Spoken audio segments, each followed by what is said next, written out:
रात के 2 बजे थे। मुंबई की ऊंची इमारतों में रोशनी बुझ चुकी थी, लेकिन वर्सोवा के एक पुराने अपार्टमेंट में एक कमरा अब भी जल रहा था। नील एक क्राइम जर्नलिस्ट था, पर अब वो नौकरी छोड़ चुका था। उसकी आंखों में नींद नहीं, बेचैनी थी। हाथ में एक पुराना फोन था, जिसमें सिर्फ एक नंबर सेव था, AK डू नॉट कॉल। लेकिन आज उसने वो कॉल कर ही दिया। फोन उठाया गया, दूसरी तरफ एक भारी धीमी आवाज आई, इतनी देर हो गई नील। अब वापस मुड़ना नामुमकिन है। नील के चेहरे पर पसीना आ गया। मुझे सच्चाई जाननी है। आखिर पूजा को मारा क्यों गया 1 महीना पहले? पूजा, नील की मंगेतर, अचानक एक होटल की छत से गिरकर मरी पाई गई थी। पुलिस ने इसे आत्महत्या करार दिया, लेकिन नील जानता था वो डरपोक थी नहीं, और मरने की वजह नहीं थी। पूजा एक NGO में काम करती थी, जहां उसका प्रोजेक्ट था लापता बच्चों के केस पर रिसर्च। वो कहती थी, नील, ये गायब हुए बच्चे ऐसे ही नहीं गायब होते। कुछ बड़ा रैकेट है।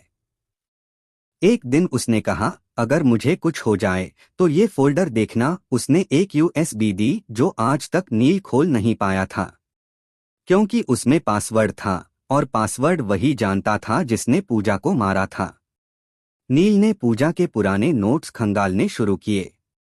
एक नाम बार बार दिखा, AK ग्रुप स्पेशल प्रोजेक्ट्स।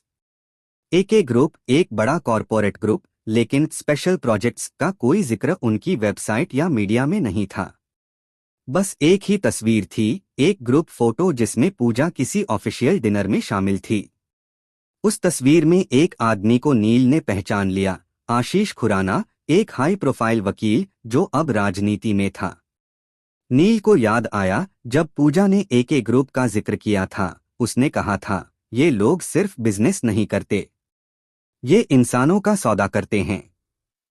नील ने अपनी पहचान छिपाकर AK ग्रुप के एक लोकल NGO विंग में वॉलंटियर बनना शुरू किया।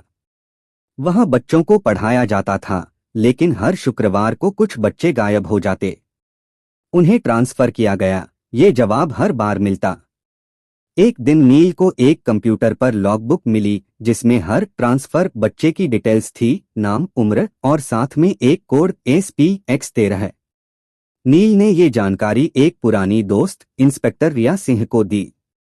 रिया ने कहा, अगर ये सही निकला तो हम सिर्फ किडनैपिंग नहीं, मानव तस्करी के एक पूरे सिंडिकेट को बेनकाब कर देंगे। रिया की मदद से नील ने USB का पासवर्ड क्रैक कराया। पासवर्ड था कोहिमा 17, पूजा का पहला केस जहां एक बच्चा गायब हुआ था।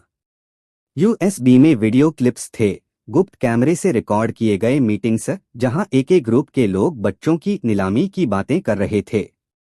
और एक वीडियो में खुद आशीष खुराना था। वो कह रहा था, हमें उन्हें ट्रेंड करना है ताकि विदेश में ज्यादा रेट मिल सके।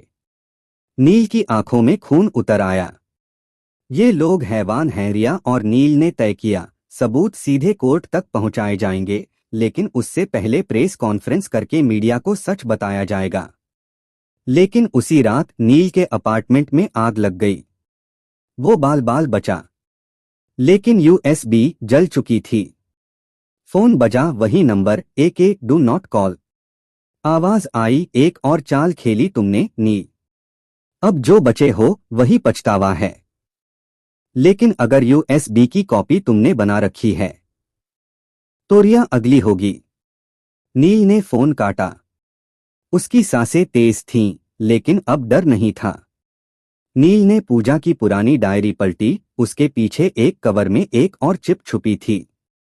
ये रही बैकअप, वो बुदबुदाया। रिया को मैसेज किया, मिलो रेलवे यार्ड के पास वाली फैक्ट्री में। अब उन्हें बेनकाब करने का समय है। लेकिन जब नील वहां पहुंचा, रिया नहीं थी, बल्कि एक गाड़ी खड़ी थी, और बाहर उतरा आशीष खुराना। उसके साथ 2 आदमी थे। नील, तुम्हारी बहादुरी की दाद देता हूं, लेकिन ये कहानी यहीं खत्म होती है। नील ने जेब से फोन निकाला, लाइव स्ट्रीम चालू कर रखी थी। कैमरा सब रिकॉर्ड कर रहा था। नहीं खुराना, कहानी अब शुरू हुई है, लाइव स्ट्रीमिंग चल रही है। तुम्हारा चेहरा, तुम्हारी आवाज, सब देश देख रहा है। खुराना चौंक गया, लेकिन तभी पीछे से पुलिस की गाड़ी आ गई। रिया बाहर निकली। नील, कमाल कर दिया तूने 2 हफ्ते बाद। आशीष खुराना और एके ग्रुप के 5 बड़े अधिकारियों को गिरफ्तार किया गया। देश में तूफान मच गया। एनजीओ में लापता हुए बच्चों की एक लिस्ट सार्वजनिक की गई, जिनमें कई को छुड़ा लिया गया। नील पूजा की कब्र पर फूल रखकर बोला, मैंने वादा पूरा किया, अब तू चैन से सो सकती है। और उसके पीछे एक छोटी बच्ची आई, जिसके हाथ में एक कार्ड था, Pooja Mehta memorial foundation for missing children.